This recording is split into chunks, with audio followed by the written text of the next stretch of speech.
A paz do Senhor, amada igreja. Deus abençoe a todos vocês, meus irmãos. Bem-vindos a mais um estudo bíblico. Essa vez nós vamos vamos voltar ao Antigo Testamento, vamos estudar o livro de 1 Samuel. Passamos um bom tempo, estudando o Novo Testamento, estudamos 10 cartas de Paulo. Agora vamos regressar um pouco ao Antigo Testamento, e vamos estudar 1 Samuel. Nosso intuito é pegar 1 Samuel, vamos ler 2 Samuel, 1 Reis, 2 Reis. Amém? Vamos seguir essa sequência agora. Mas antes de tudo, vamos orar ao Senhor. Senhor Deus Todo-Poderoso, louvado e engrandecido seja o nome do Senhor, Deus. Santo, santo, santo, não há outro como tu, ó Pai.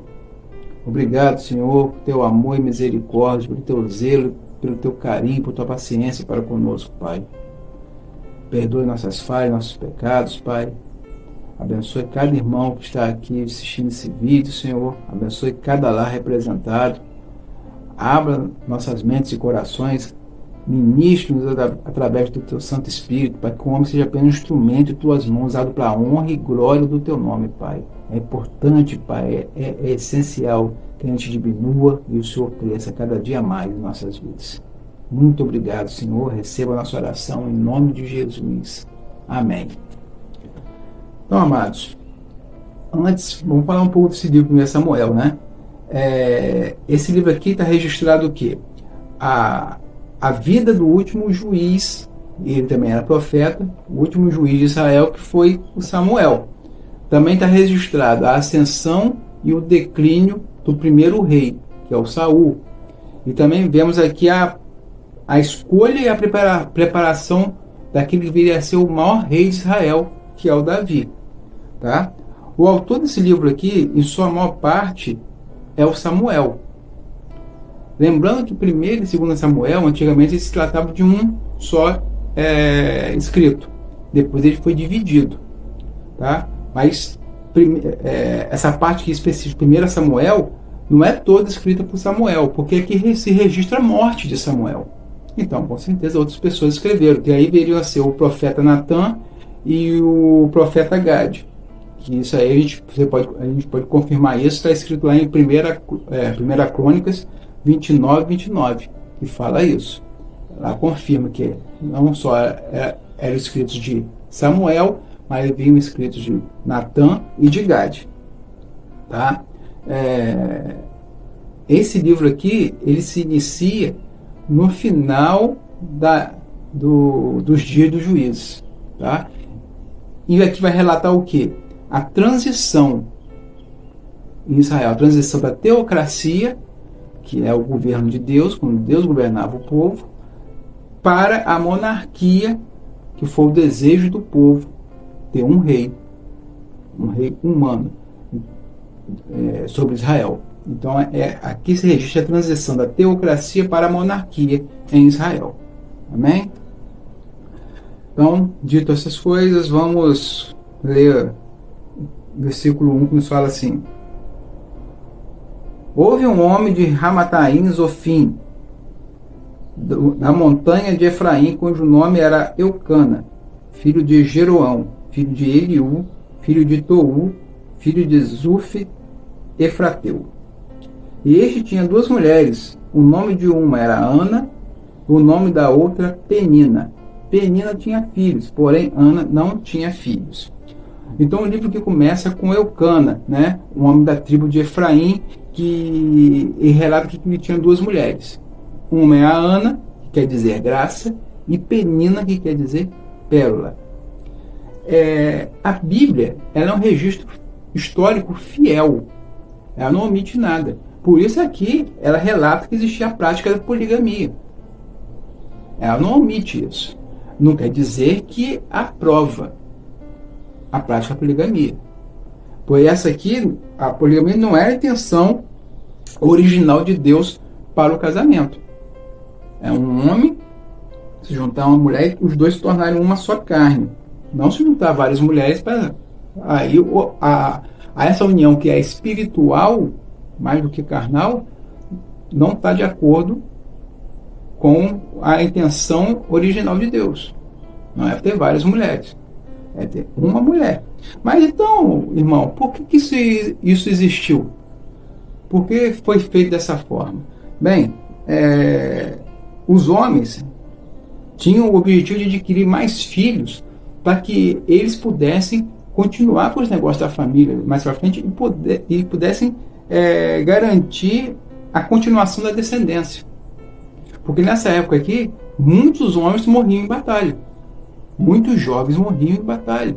Então, quanto mais filhos você tivesse, a continuação da sua descendência estava garantida e alguém para tocar os negócios da família. Uma mulher não poderia ter tantos filhos, uma só. Então você tinha duas mulheres, 3 mulheres, para poder ter muitos filhos. E isso também vinha garantir, quando esses homens, esses jovens morriam em batalhas, ficavam muitas mulheres viúvas. Então esse fato de você ter mais de uma mulher, poder ter a prática da poligamia, ele fazia com que a pessoa ia lá, pegasse a viúva e tomava ela como uma esposa. Isso, temos exemplo disso no Davi.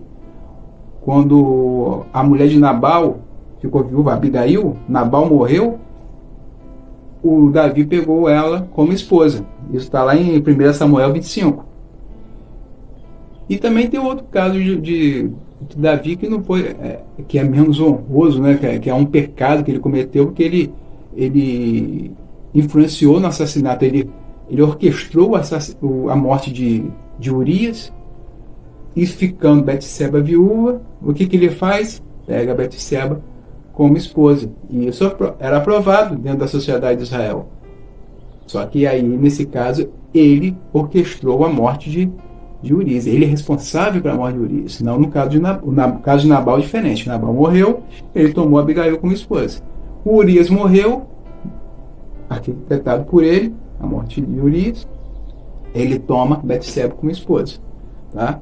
Então, era essa questão que a poligamia existia nessa época aqui. Não era a intenção de Deus. Mas a Bíblia é fiel e não omite nada. Poderia se omitir isso, não se omite. A Bíblia é um registro histórico e fiel. Então, ela não esconde que existia poligamia, mesmo não sendo a vontade de Deus. Amém? Vamos adiante, vamos no 3. Nos fala assim: subia, pois, este homem da sua cidade, de ano em ano, a adorar e a sacrificar ao Senhor dos exércitos em Siló. E estavam ali os sacerdotes em Siló. E estavam ali os sacerdotes do Senhor, Ofni e Finéias, os 2 filhos de Eli. E sucedeu que no dia em que Eucana sacrificava, dava a ele porções do sacrifício a Penina, sua mulher, e a todos os seus filhos e a todas as suas filhas. Porém a Ana dava uma parte excelente, porquanto ele amava Ana, porém o Senhor lhe tinha cerrado a madre. E a sua competidora excessivamente a irritava, para a embravecer, porquanto o Senhor lhe tinha cerrado a madre. E assim o fazia ele de ano em ano, quando ela subia à casa do Senhor. Assim a outra a irritava, pelo que chorava e não comia. Então Eucana, seu marido, lhe disse: Ana, por que choras? E por que não comes? E por que está mal o teu coração? Não sou eu melhor do que 10 filhos? Então, de acordo com essa parte que nós vimos, Siló era o centro religioso de Israel. E existia a ordenança que 3 vezes por ano os israelitas deviam se dirigir para Siló para participar das festas. Tá? As festas quais são? A festa da Páscoa, a festa dos pães asmos, que eram interligados, festa dos tabernáculos e festa das cabanas. E Eucana, ele cumpria isso regularmente, ele estava sempre indo. Tá? É curioso a gente ver aqui o caso de Ana, o caso de Penina, lembra muito Lia e Raquel, esposas de Jacó. Não é interligada? É parecido, porque uma era fértil, a outra estéril. Tá? A que não tinha filhos era a que era amada verdadeiramente, a mais amada, era a que não tinha filhos. Raquel era a amada de Jacó, né? E aqui a gente vê que Ana era a amada de Eucana, que ele deu até uma porção excelente. Alguns relatos ali que ela recebeu uma porção dobrada, porque ele deu a porção da Penina, deu dos filhos, deu das filhas, que eram todos de Penina. Mas quando chega a Ana, não dá uma porção simples, como foi dada, a mesmo tipo de porção da Penina. Ele dá uma porção muito maior para ela. Ou seja, ele a amava, ele tinha zelo com ela, né? E isso, essa predileção fazia Penina ficar irritada, ficava com raiva. Então ela buscava irritar cada vez mais a Ana. Ela buscava irritar a Ana. Sabendo que nesse tempo a mulher que não tinha filhos era considerada uma fracassada. Sendo até que o marido, para essa sociedade, ele podia se separar dela, pelo fato dela ser estéril, de não gerar filhos para ele. Ele podia largar ela. Ele não precisava ficar com ela. Mas o Eucana amava a Ana. Mesmo tendo filhos com ela, ele demonstrava todo o amor por ela. Ele não praticou, ele não teve essa prática na vida dele, abandonar a Ana, de forma alguma, mesmo que não gerasse filhos para ele. Ele a amava e fazia tudo por ela. Mas apesar de tudo isso, apesar desse amor que o Eucana demonstrava por ela, a Ana não tinha conforto no coração. Diante da situação de esterilidade dela, que ela não tinha um filho. Isso ainda levava aflição ao coração dela, apesar de todo o amor do marido. Esse descanso que ela tinha em saber que o marido a amava e não tomaria uma atitude comum àquela sociedade, que era até largá-la, deixar ela abandonada, né? Vamos adiante. No 9 nos fala assim: então Ana se levantou depois que comeram e beberam em Siló. E Eli, o sacerdote, estava sentado numa cadeira junto a um pilar do templo do Senhor. Ela, pois, com amargura de alma, orou ao Senhor e chorou abundantemente. E votou um voto, dizendo: Senhor dos exércitos, se benignamente atentares para a aflição da tua serva, e de mim te lembrares, e da tua serva te não esqueceres, mas a tua serva deres um filho varão, ao Senhor darei por todos os dias da sua vida, e sobre a sua cabeça não passará navalha. Então, a Ana estava cada vez mais amargurada. E diante disso, o que ela fez? Ela apresenta o problema dela ao Senhor no templo. Ela vai ao templo e apresenta o problema dela ao Senhor. Onde ela vai e faz um voto que, se ela concebesse um filho, um varão, ele seria nazireu e seria entregue para Deus, para o serviço a Deus. Ele iria trabalhar no templo para Deus. E Deus sabia que esse voto seria cumprido, sabia que esse voto era sincero. E havia sinceridade nesse voto. A gente tem que tomar muito cuidado quando a gente faz um voto. Quando a gente faz um voto, que é uma promessa. Deus, se isso acontecer na minha vida, me abençoa, que eu vou cumprir isso, eu vou fazer aquilo, eu vou mudar isso na minha vida, se eu sou cumprir com realizar esse desejo no meu coração. A gente tem que tomar cuidado, porque a Bíblia fala que se não for fazer um voto, você tem que cumprir. O voto dela não era um voto fácil, mas ela cumpriu com esse voto. Então, esse é um exemplo para a gente. Se a gente for fazer um voto com Deus, tem que cumprir. A Bíblia fala que é melhor que não faça o voto, mas se fizer o voto, cumpra. Amém? Então vamos adiante. No 12, nos fala assim: e sucedeu que, perseverando ela em orar perante o Senhor, Eli fez atenção à sua boca, porquanto Ana no seu coração falava, e só se moviam seus lábios, porém não se ouvia sua voz, pelo que Eli a teve por embriagada. E disse Eli: até quando estarás tu embriagada? Aparta-te de ti o teu vinho.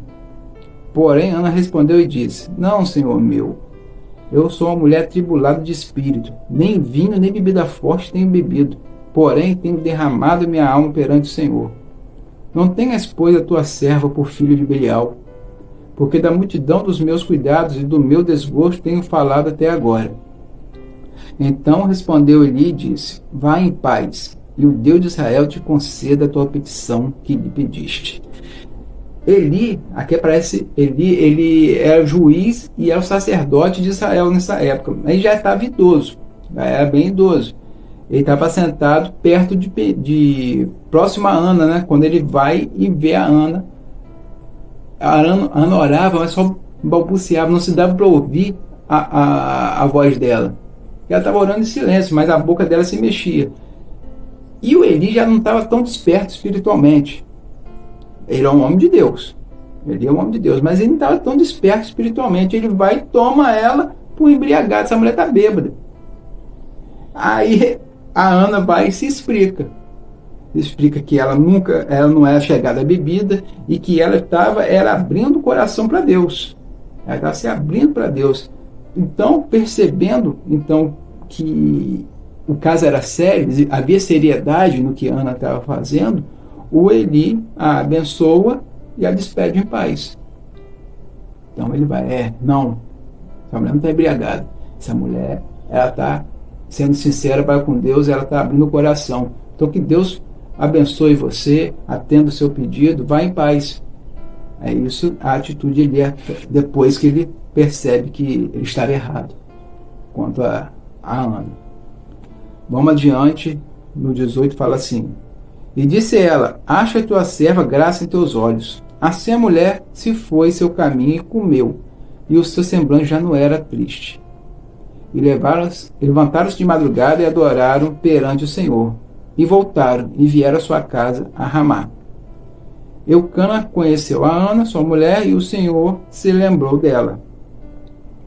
Então, aqui vemos o segredo para resolver a aflição, quando existe aflição no nosso coração. Vemos aqui em Ana a solução para as aflições dos nossos corações. O quê?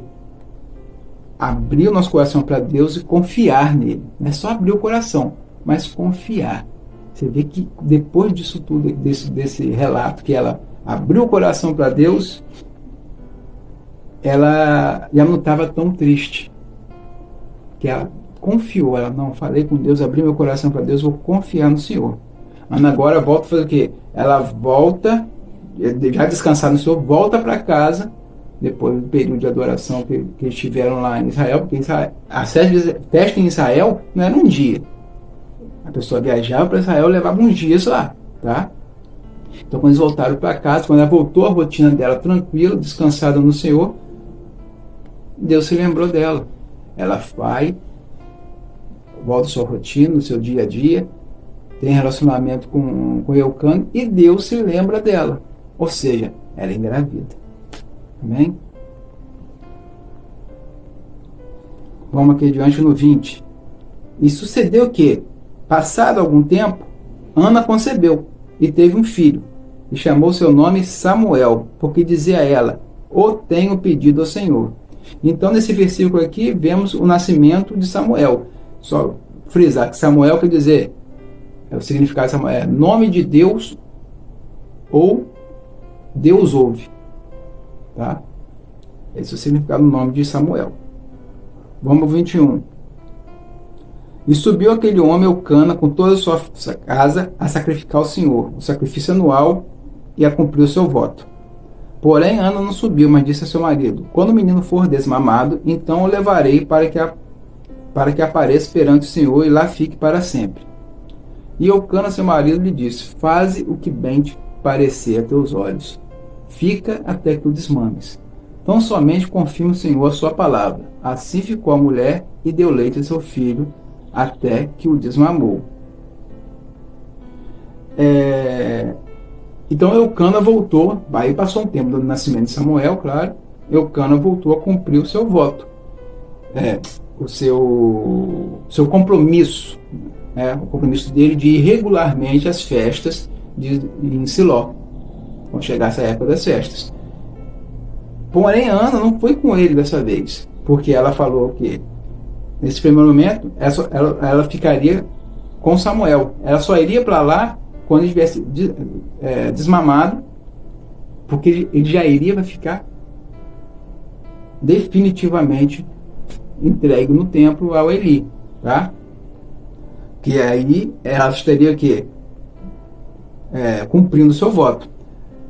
Com certeza, nesse tempo também, Deus estava preparando, né, o coração dela para o cumprimento desse voto. Deus é misericordioso conosco. Quando a gente faz um voto e tem a sinceridade do nosso voto, Deus nos capacita a cumpri-lo. Tá? Então, com certeza, esse tempo também, esses anos que ela ficou sem ir, sem acompanhar a Eucana, ela estava se preparando para cumprir o voto dela, que ela iria cumprir. Tá? Mas estava tendo um preparo do coração dela para o cumprimento desse voto, com certeza. Então, para terminar, meus irmãos, vamos para o 24, que nos fala assim: e havendo-o desmamado, o levou consigo com 3 bezerros e 1 efa de farinha e 1 odre de vinho, e o trouxe à casa do Senhor, a Siló. E era o menino ainda muito criança. E degolaram o bezerro, e assim trouxeram o menino a Eli. E disse ela: ah, meu senhor, viva a tua alma, meu senhor. Eu sou aquela mulher que aqui esteve contigo para orar ao Senhor. Por este menino orava eu. E o Senhor me concedeu a minha petição que eu lhe tinha pedido. Pelo que também ao Senhor eu o entreguei, por todos os dias que viver, pois ao Senhor foi pedido. E ele adorou ali ao Senhor. Então aqui vemos o sacrifício sendo feito e o voto sendo cumprido. Ana vai e entrega Samuel, quando ela entrega o Samuel ao Senhor. Quando ele entrega para Eli, está entregando para Eli. Está entregando os cuidados de Eli, sim, mas ela está entregando ao Senhor. Tá? Ela entregou a Deus o que era mais precioso para ela. Isso para a gente pensar, né? O que a gente tem feito para Deus? A gente tem feito o melhor para Deus? A gente tem entregue o melhor nosso para Deus?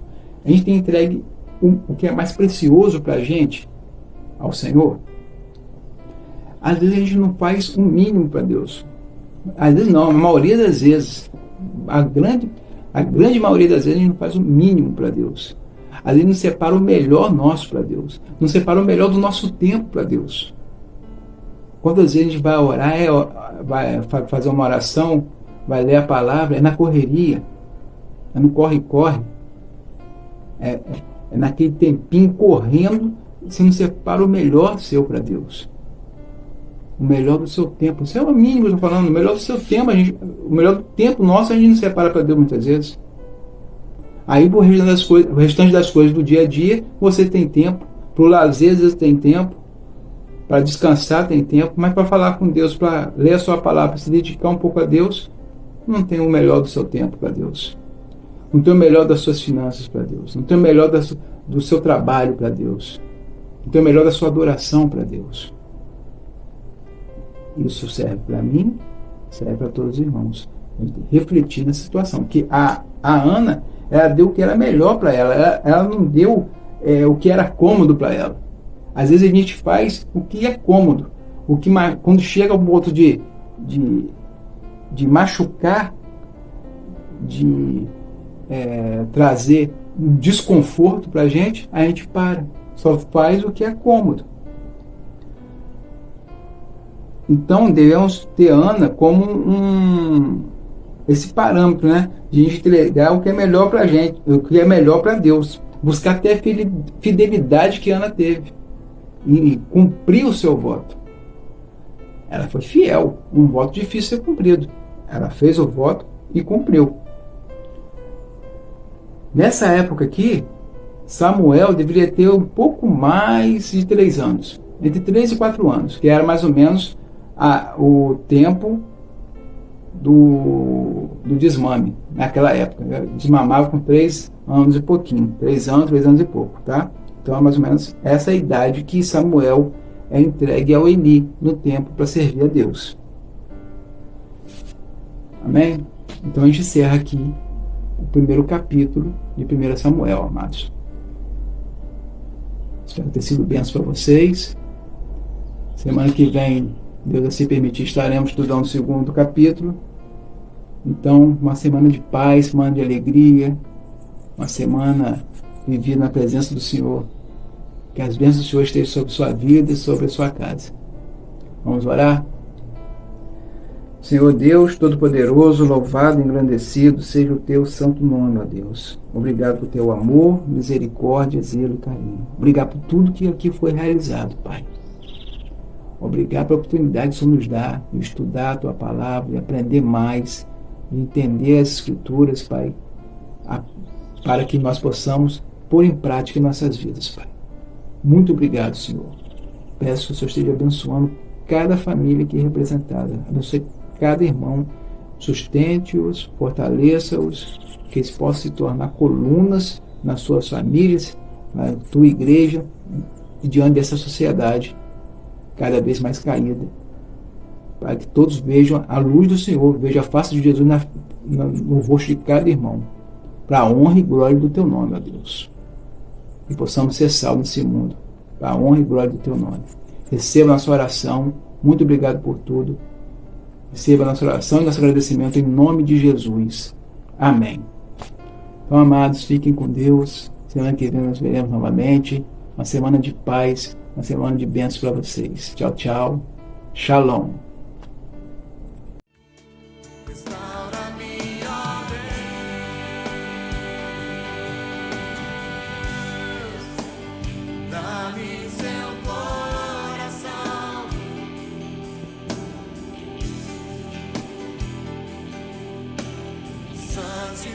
Santifica-me, purifica-me, dá-me seus olhos,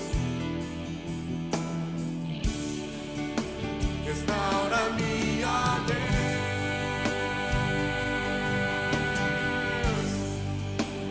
dá-me seus